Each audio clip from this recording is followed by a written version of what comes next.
मगरबी बंगाल में हुमायूं कबीर साहब की जो पार्टी है उनके साथ मजलिस इत्तेहादुल मुस्लिमीन एक अलायंस करेगी और मजलिस के उम्मीदवार उस अलायंस का हिस्सा बनकर हम मगरबी बंगाल के इलेक्शन में हिस्सा लेंगे। हमारी कोशिश यही है कि मजलिस इत्तेहादुल मुस्लिमीन को मजबूत किया जाए, हमारी आवाज़ को मजबूत किया जाए, हमारे नुमाइंदे मुल्क के कोने कोने में कामयाब होकर बेबाक तरीक़े से ऐवान असम्बली में गरीब और मज़लूम आवाम की आवाज़ को उठाए। और आप जानते हैं कि मगरबी बंगाल में पिछले 15 साल से वहाँ पर 3 मरतबा के वज़ीर आला हैं मोहतरमा ममता बनर्जी साहिबा। आपको जानकर हैरत होगी और ताज्जुब होगा कि क़रीब 30% वहाँ पर मुस्लिम अक़लियत की आबादी है और 5 लाख के करीब बैकवर्ड क्लास के सर्टिफिकेट को कैंसिल कर दिया गया, जिसमें ज़्यादातर मुसलमानों के बैकवर्ड क्लास सर्टिफिकेट हैं। बहुत से नाइंसाफ़ियों की कहानियाँ और दास्तानें भी हैं जो ये लोग सिर्फ सेकुलरिज़म के नाम पर वोट तो हासिल करते हैं, मगर जहाँ पर मजलिस हिस्सेदारी की बात करती है, जहाँ पर मजलिस शराकतदारी जमहूरियत की जो बात हमारे बुज़ुर्गों ने की थी उसको अमल करने का मुतालबा करती है तो इनको बड़ी तकलीफ़ हो जाती है। तो ये बात भी, क्योंकि ये अवामी जलसा नहीं है, ये मजलिस इत्तेहादुल मुस्लिमीन के अरकान का एक ईद मिलाद की तकरीब है, मैं ये ज़रूरी समझा कि आपके सामने भी इस बात को रखूं। और शायद बहुत से लोग आप नहीं जानते होंगे कि मालदा में जब पंचायत का इलेक्शन हुआ था, उस मालदा में मजलिस को 60,000 वोट मिले थे। तो ऐसा नहीं है कि मजलिस वहाँ पर मेहनत नहीं कर रही है। पिछले बार भी हम लोग 5 या 6 सीट पर इलेक्शन लड़े थे। अभी भी हमारी कोशिश ये है कि हम लोग इन्हीं सीटों पर या जहाँ पर भी बातचीत होगी उनसे उसको तय करके अप्रैल 23 और 26 को 2 मरहले में वहाँ पर इलेक्शन है।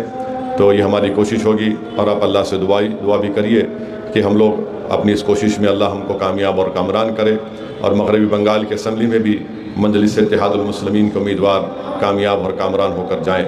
तो मेरी आप तमाम से दरख्वास्त है कि SIR और आने वाले बल्दी इंतखाबात के सिलसिले में हम तमाम को मुतहरिक रहने की ज़रूरत है और सही तरीक़े से हमको काम करते हुए आगे बढ़ने की ज़रूरत है।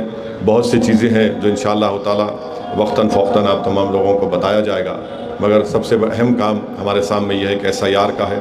आप देख रहे मगरबी बंगाल में हुकूमत है वहाँ पर TMC की, और अभी भी 50 से 55 लाख लोगों के नाम उनका कोई किसी को पता ही नहीं है कि उनको वोट डालने का इख्तियार मिलेगा या नहीं मिलेगा इस इलेक्शन में। अब ये तमाशे वहाँ पर हो रहे हैं। तो मेरी आप तमाम से गुजारिश है कि हम लोग इसको देखें। 5 लाख जो OBC सर्टिफिकेट थे उनको कैंसिल कर दिया गया। दूसरी तरफ मरकज़ी हुकूमत के तहत जो कौमी बैकवर्ड क्लास कमीशन है, उन्होंने भी मरकज़ी हुकूमत को एक लेटर लिख कर दिया कि 30 या 32 मुसलमानों की जो बरादरियाँ हैं जिनको सेंट्रल OBC लिस्ट में शामिल किया गया, उनको भी निकाल दिया जाए।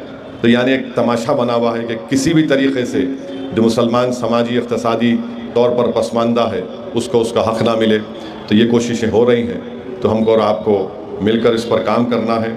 और मैं आपको बता रहा हूँ कि ये जो गैस की क़िल्लत है ये बढ़ने वाली है। आज आप देखते हैं कि कमर्शियल लोगों के लिए गैस का सिलेंडर मिलना एक ऐसा दिख रहा है कि कमर्शियल लोगों को सिलेंडर मिलना तो एक ख़जाना मिलने के बराबर है। और अफसोस की बात यह है कि हमारे मुल्क के वज़ीर आज़म, मेरे को लगता है कि 2029 तक दुनिया के पूरे मुल्कों का दौरा कर चुके होंगे, कोई नहीं बचा अब तक। जहाँ देखो आप चले गए। अब ये 11 साल में आप देखिए कि एक चीज़ होती है स्ट्रेटेजिक पेट्रोलियम रिज़र्व, माने अगर कभी क़िल्लत हुई तो स्ट्रेटेजिक पेट्रोलियम रिज़र्व को इस्तेमाल किया जाता है। और हमारा जो क्रूड ऑयल का जो स्ट्रेटेजिक पेट्रोलियम रिज़र्व है, एक विशाखापट्टनम, बेंगलुरु और पडूर में है, वहाँ पे सिर्फ 9 से 10 दिन का स्ट्रेटेजिक पेट्रोलियम रिज़र्व है।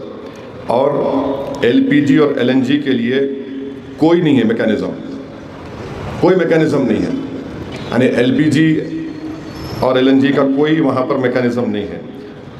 IEA बोलता है कि कम से कम 90 दिन का स्ट्रेटेजिक पेट्रोलियम रिज़र्व होना चाहिए। अगर आप OMC कंपनीज़ को मिला लिए तो कुछ 70 या 75 दिन होते हैं। तो 11 साल से इन्होंने क्या कर रहे नहीं मालूम।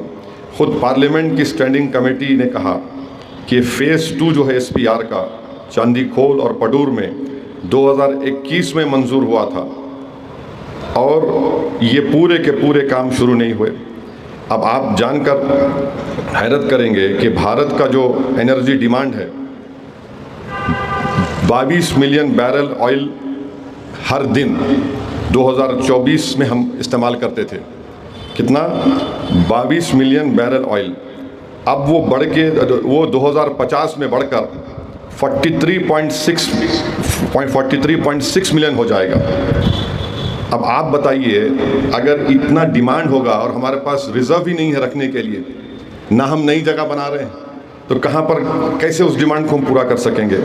और ये बीजेपी की, मोदी की हुकूमत 11 साल 12 साल से है। आप कहाँ से गैस खरीद रहे? सऊदी अरब, क़तर, यूएई, कुवैत, ये सबसे ज़्यादा एलपीजी इंपोर्ट यहाँ से होता। और कहाँ से आता? स्ट्रेट ऑफ हॉर्मुज़ से आता। अब स्ट्रेट ऑफ हॉर्मुज़ पे ईरान बोल दिया कि जो हमारे साथ है उनको उनकी कश्ती, नहीं तो दूसरे जाओ। आप दूसरे ममालिक से क्यों नहीं करें भाई? आप सारी दुनिया जानती है कि उस स्ट्रेट ऑफ हॉर्मुज़ में कभी भी वहाँ पर कुछ हो सकता है। और आप तो विश्व गुरु बनना चाह रहे हैं। आप बोल रहे मैं वही देख लिया, मैं वो देख लिया। 2024 के पार्लियामेंट के इलेक्शन में नरेंद्र मोदी ने कहा कि मैं तो मैंने उन्हें वही बोल दिया कि मैं ऐसा पैदा हुआ था, वैसा नहीं पैदा। अरे भाई, आप कुछ भी होंगे। 11 साल से मालूम कि ये स्ट्रेट ऑफ हॉर्मुज़ एक बड़ा ख़तरनाक इलाका है, मगर आप अब जब परेशानी बढ़ गई, अब जब गैस के कमर्शियल सिलेंडर बंद हो रहे हैं, तो उन्होंने अब क्या कर रहे हैं? मैं ऑस्ट्रेलिया, अल्जीरिया, कनाडा, नॉर्वे से हम लाएंगे। मुसीबत आए तो आप जाएंगे। 11 साल से क्यों नहीं डाइवर्सिफाई किया आप?